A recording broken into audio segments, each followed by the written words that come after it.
વાર્તા રે વાર્તા, વાર્તા રે વાર્તા આ સિરીઝની પહેલી વાર્તા. વાર્તાનું શીર્ષક છે મૂર્ખ. એક રેસ્ટોરન્ટમાં એક અમીર માણસ એના ફ્રેન્ડ સાથે ચા પીવા આવ્યો. બે ચા મંગાવી. એક વેઇટર હતો, ચા લઈને આવ્યો, ચા મૂકી અને ગયો. પછી એ અમીર માણસે એના મિત્રને કહ્યું કે આ વેઇટર છે ને, આ વેઇટર મહામૂર્ખ છે.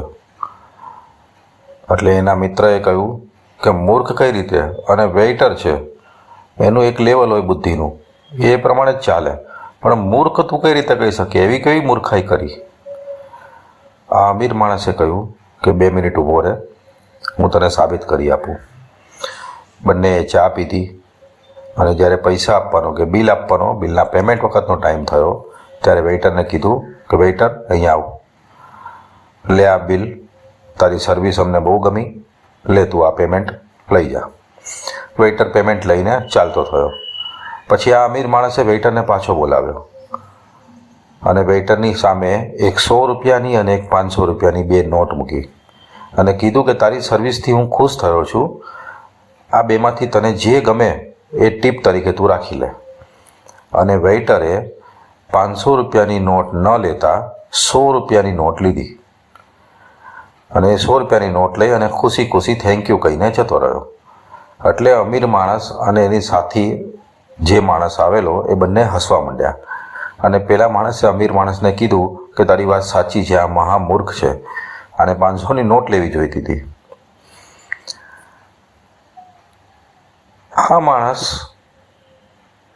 એટલે કે વેઇટર જ્યારે ફરી રેસ્ટોરન્ટના કિચનમાં ગયો ત્યારે એક મિત્રએ એને પૂછ્યું કે આ માણસ જેટલી વાર, આ જે અમીર માણસ છે જેટલી વાર રેસ્ટોરન્ટમાં આવે છે એટલી વાર હું સાંભળું છું કે તને મૂર્ખ કહે છે, અને તું હસતો હસતો પાછો ત્યાંથી નીકળી જાય છે.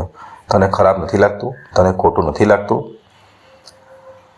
ત્યારે વેઇટરે એવું કહ્યું કે આ અમીર માણસ આપણો કાયમી કસ્ટમર છે, આ દર 2-3 દિવસે એકવાર અહીંયા આવે છે, બરાબર, અને એ મારી ઉપર હસે છે, એને આનંદ મળે છે, તેમાં મને કંઈ પ્રોબ્લેમ નથી, અને આમાં મારો પણ ફાયદો છે. ત્યારે પેલા બીજા વેઇટરે પૂછ્યું કે આમાં તારો ફાયદો કઈ રીતે? તો કે ફાયદો એ રીતે છે કે આ અમીર માણસ દર વખતે એના નવા નવા મિત્રોને લઈને આવે છે મારી મૂર્ખાઈ બતાવવા માટે, અને એ દર વખતે મારી સામે 500ની અને 100ની નોટ મૂકે છે, અને હું 100ની નોટ લઈને આવતો રહું છું. આમ કરતાં કરતાં અત્યાર સુધી મારી પાસે 5000 રૂપિયા એની ટીપના ભેગા થઈ ગયા છે. જે દિવસે મેં 500ની નોટ લઈ લીધી ને, એ દિવસે આ ખેલ ખતમ થઈ જશે. એ દિવસ પછી એ માણસ અહીંયા આવશે પણ નહીં અને મને ટીપ આપશે પણ નહીં. માટે આ જે ખેલ ચાલે છે એને હું ચાલવા દઉં છું. માટે મૂર્ખ હું નથી, હું ખાલી ને ખાલી એના આનંદના પૈસા લઉં છું. એ મારી મજાક ઉડાડે છે, એના હું રૂપિયા લઉં છું.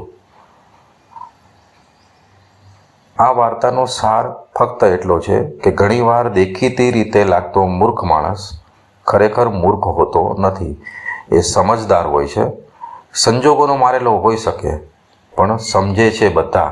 કોઈ માણસ મૂર્ખ હોતો નથી.